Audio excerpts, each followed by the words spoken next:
Mga sis, mga day, mga sis, mga day, nandito si Baby Team Panday.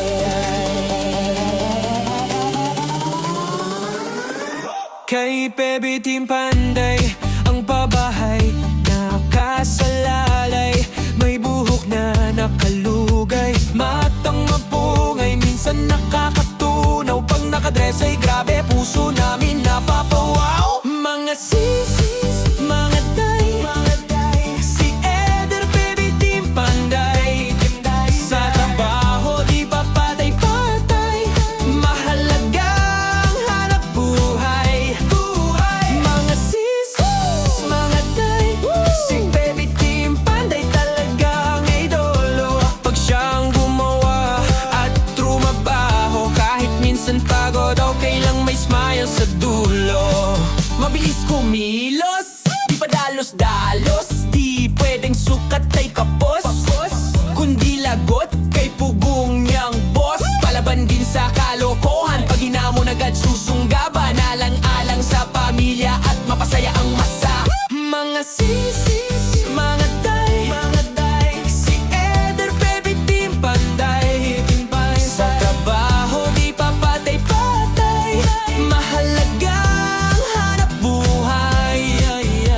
Salamat sa mga sponsor, natupad hiling sa Diyos at pabor. Munting tahanan ay natapos, kahit paano unti-unti nang nakaraos.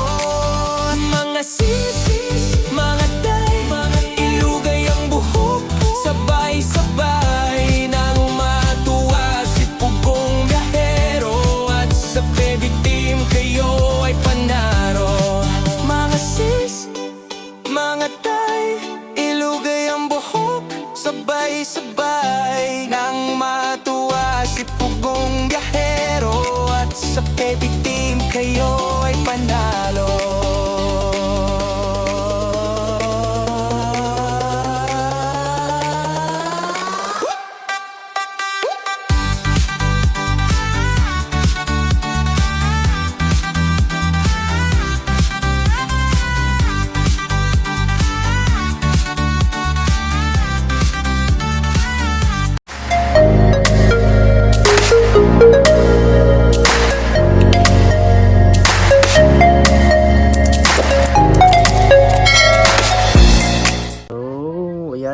Yung buntag mga kababayan, good morning sa inyong lahat. So thank you pa rin, lagi akong magpapasalamat sa inyo, dahil kung wala po kayo ay siguro kung wala na nanonood, siguro ay hindi na tayo gawa ng mga video. So nandyan pa rin kayo mga kababayan. So ginawa ko itong mga video na ito, at least yung may-ari kasi ng bahay ay nas malayo, at least naman kahit pa paano makikita niya yung paano nagawa yung bahay niya, paano ginawa namin. So makita niya yung proseso ng kanyang paggawa ng bahay, para at least yung pira na ginastos niya dito ay hindi masayang. So ginawa na naman natin yung trabaho natin bilang isang panday.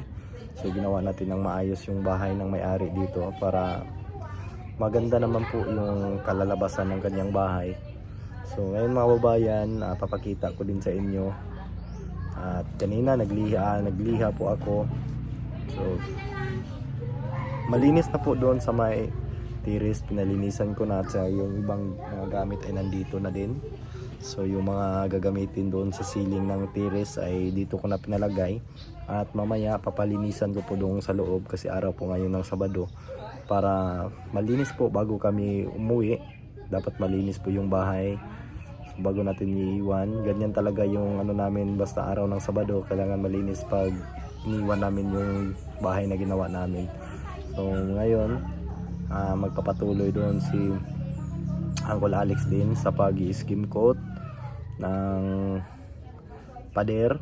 So i-skim coatan po yung pader ng bahay ni Ma'am. So sa parting ibaba, na yon, na second coating, pero pinaulit ko kasi may yung mga hindi talaga natin maiwasan sa palitada, may mga kunting diferensya na kaya habulin natin ng skim coat yon. So para maganda naman at clean po yung magiging uling ng bahay. So nagliha ko kanina mga kababayan at umalis lang po ako saglit kasi kumuha po ako ng pinadala ni ma'am na sahod para dito sa mga kasama ko. So medyo na tayo dito, tagilid, pero walang problema yon. Importante hindi tayo magkautang sa may-ari. At yun lang mga kababayan, at manood kayo ngayon sa ating gagawin. So yan mga kababayan, dito tapos ko na po itong naliha. Ayan, naliha na po yan natin. So itong gamit natin yung bopper natin, yung mga kanto yan. So dito lilihain ko na dito ngayon kasi ano na po ito, tuyo na. Ito na lang yung hindi pa nasapawan yan. Ano yan, isikan ko. So ito hindi pa po ito pwede, nagka-crack. So ano lang, malalaki kasi yung mga bato ng buhangin nila dito. So nasa tama din yung paggalaw kaya hindi siya walang crack na nakikita. So yan, ito ay hindi pa po ito pwede. Ano ba natin ito ng ilang araw bago natin skin kutan. So pati dito hindi pa po ito pwede. So yung na-skin kutan namin is yun yung tumuyo na ng maayos, natuyo na pala ng maayos. So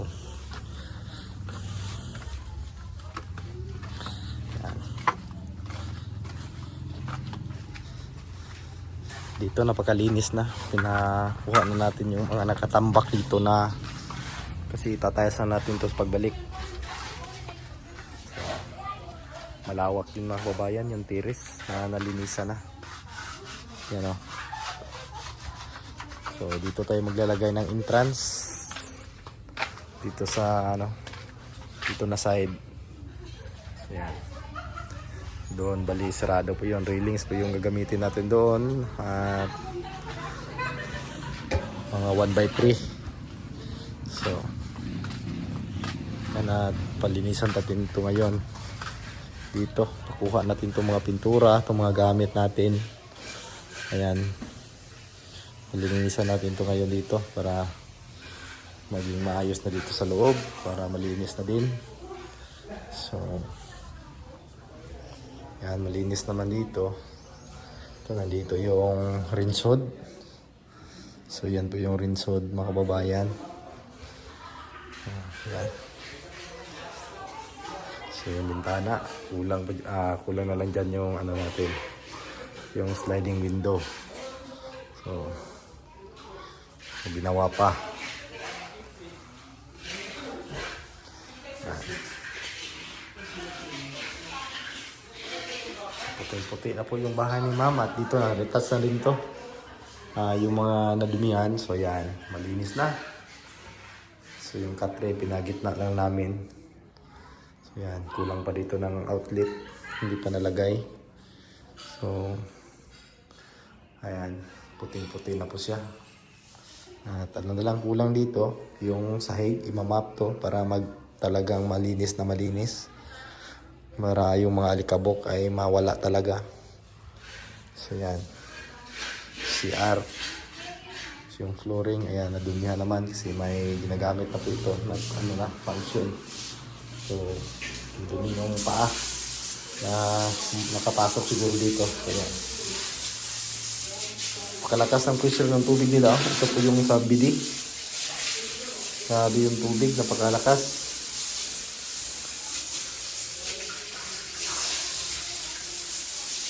Yan. Nasa natin pagkatapos nito, pagkatapos ng lahat, babalikan natin to para mag-grout natin. Hindi pa na kasi nag-grout yan, yung mga joint ng tiles dito sa wall. So, napakaganda ng pagkakabit ni Jimmy dito sa wall mga babayan. Talagang eskwalado yung mga kanto. So yan, napakalinis napakalinis tingnan. So pantay po yung sa may bintana. Di ba pantay po yung pantay po yung special dito. Ayan. So, malinis siya tingnan. Pag ganyan yung pagkano, at may kunting special dito. So, ayan. Pero magandang pagkagawa. Ayan. So, yan, palinisan din natin to dito ngayon. Itong mga gamit natin, ayusin natin to para maganda. Ilagay natin sa isang lagayan.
So ayan, malinis na po yung mga babayan loob.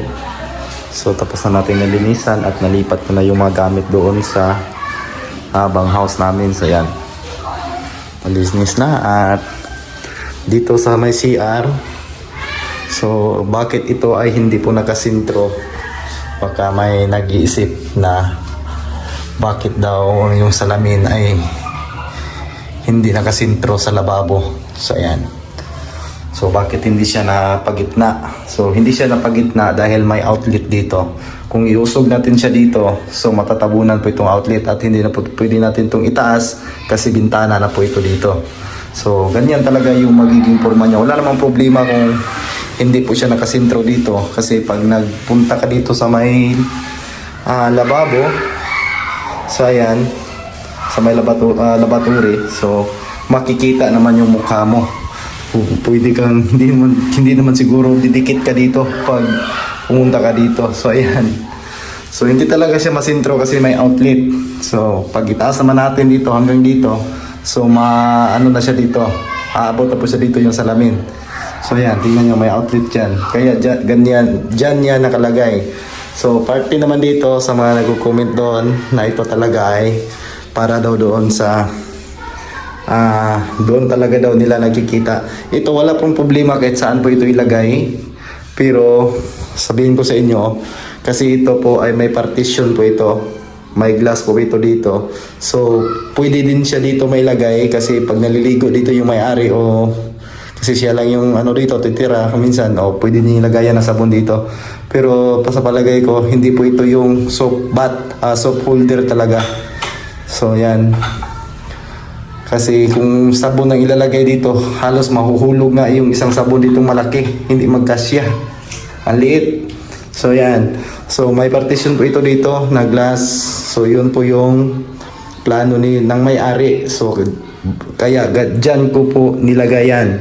So wala namang problema dito kasi kapag may hindi naman to lagayan talaga na dito. Lamusan lang po ito. Pwede ding magdagdag si ma'am dito ng soap holder o lagayan na ng lagayan na ng sabon. So darating yung panahon kasi ito pag na-close po ito dito, so kung paglalagyan to ni ma'am ng sabon dito na maliligo siya, ay pwede niyang may lagay. At itong baso pwede din niya magamit dito kung sakaling mag-ano siya. So kasi wala ano dito, wala pong may gripo dito. Dito may pusit pala dito, ayan. So pwede din dyan lalagyan ni ma'am yung mga ano niya. So pwedeng lagayan din yung toothbrush dyan. So dito walang problema dito kasi malaki yung patungan. Ayan, pwede naman dito siya ilagay. So kasi yung CR na ito ay magiging isang ano to, common talaga ito kasi isa lang kasi yung CR dito. So kaya pinili kong doon ko siya ilagay mga babayan kasi wala namang mali dyan kung kahit saan po yan ilagay. Wala namang kamalian, puro magagamit yan. Kahit dyan yan nakalagay, magagamit pa rin yan. Kung dito yan ilagay, magagamit din. So mas mabuti doon ko nilagay kasi walang ibang patungan doon. So dito, ayan o. Itong mga sabon ko nandito nga. So yan lang mga babayan. Baka makita na may-ari na wala namang mali dyan. Ang importante lang magagamit. Mali yan kapag hindi yan magagamit dyan. Kung dyan natin lagay na hindi yan magagamit, yan po yung pagkakamali. So intindihan ko naman po sila kasi baka ano lang nakita nila doon na nakita nila sa iba na dyan talaga yung kinabit. Depende na po yan. Depende na po kasi yan sa ano. So hindi talaga matatawag na mali agad. Diyan ko kinabit kasi may purpose yan dyan. Pagdating ng araw, kung maglalagay si ma'am dito ng partition na glass, so makuklose na po ito dito. So ang pupunta lang doon ang yung maliligo. So pwede din niyang lagyan ng sabon doon. So diba magagamit siya. So yung baso na yan, kung sakaling magtututbrush ka doon, kasi iba naman kung maliligo ka, dito ka magtutbrush, tapos doon, mapunta ka doon, maliligo ka. So mas maganda, pag dito ka na, pwede ka magtutbrush dito, may baso ka na, ayan. So, ay ganyan po, at walang mali, at walang ano dyan, kahit saan ilagay yan, wag lang ilagay mo doon sa, ano yan, bubong. So, dito, ayan, bintana na lang yung inaantay dito. So doon sa mga nagko-comment doon, pasensya na po kayo at huwag po kayong gaya-gaya ng mga nakikita. At huwag niyong ikumpara, huwag niyo pong i-compare yung sa aking mga gawa.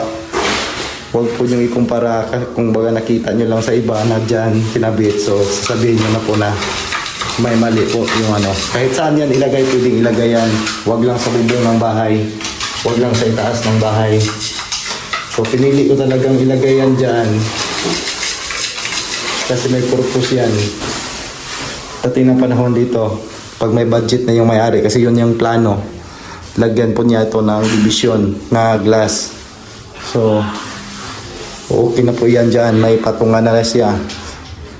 So, dami kasing may alam na, so nakikita nyo lang po kasi na dito na ilagay. So, walang problema po yan. Opinion at comment po ito dyan sa mga nakikita nyo. So hindi po tayo nagkakabit na walang purpose. Dahil kung walang purpose yan dyan, hindi natin ikabit yan dyan.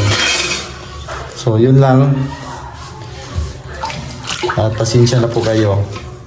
So kung yung mismo may-ari magsabi sa akin na ipalipat yan, walang problema, ilipat natin yan kung ipapalipat niya. So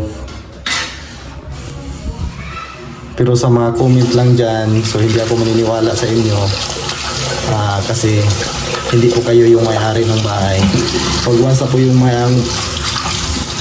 po yung may-ari ng bahay yung magsasabi sa akin, so susundin natin kasi sa kanyang bahay po ito. So sa mga ano dyan, pasensya na lang po kayo kung sakaling naano ko yung mga ano nyo, mga komento nyo doon sa baba. So ito salamin na yan. Baka na yan hindi talaga yan sa sintro kasi matatamaan yung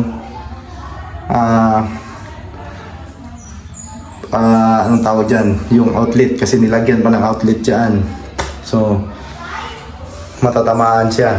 So, kaya dyan lang isa nakalagay. Wala namang problema yan. Kasi yung mananalamin ka, hindi ka naman didikit dito sa wall. O kahit didikit ka pa, klarong-klaro yung mukha mo dyan. At hindi naman yan, hindi naman makikita lang yan pag pumasok ka dito. So, yun lang. Kabayan, so may hagdanan na po dito. So, yan.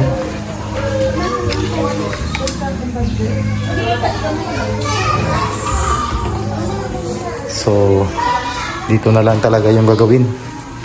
Tiris at saka ito. So, railings, kunti na lang.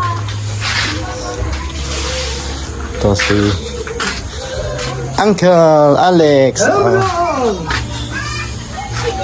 So, ito, kunti na. Lilihain na lang ito. Kaya pagkatapos primeran. So, yan. Maganda gabi mga kababayan. At nakarating na po ako dito ngayon sa bahay. So, gabi na kaming nakarating. Galing trabaho pa kasi. Ayan, at maraming salamat ulit sa inyong lahat, sa mga solid supporters, solid viewers ko. Ayan, sa mga nagtitiwala sa darating na project natin sa next year pa.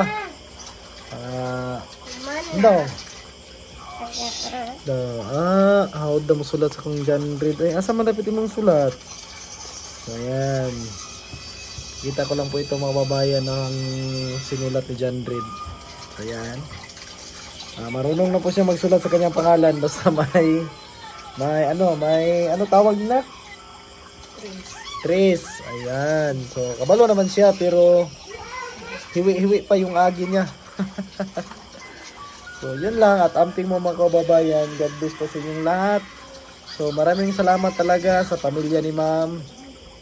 Sa lahat ng pamilya ni Ma'am dyan sa Kidapawan City, sa pamilya Midin, nila Uncle, Auntie, ayan, sa mga lahat na po, thank you so much at sa napakabait po ninyo sa amin. So, lalo na po yung may-ari, si Ma'am Yasmin. So, thank you so much talaga sa inyo mga uncle, auntie dyan. So, shout out sa inyong lahat dyan sa Kidapawan City. Maraming salamat. At kami pinagluluto pa ng ulam nila Ma'am at nila Uncle. Binibigyan po kami ng pang-ulam. So, thank you so much. At may pa-snacks pa kami tuwing hapon. So, maraming salamat talaga sa inyo, kabutihan. So, yan. Malapit na po natin matapos yung bahay ni Ma'am. So, kunting na lang yun. Kung hindi natin matatapos sa sunod na linggo, kung hindi man galing matatapos, kunti na lang yung gagawin talaga. So, yun lang at God bless. Amping mutanan.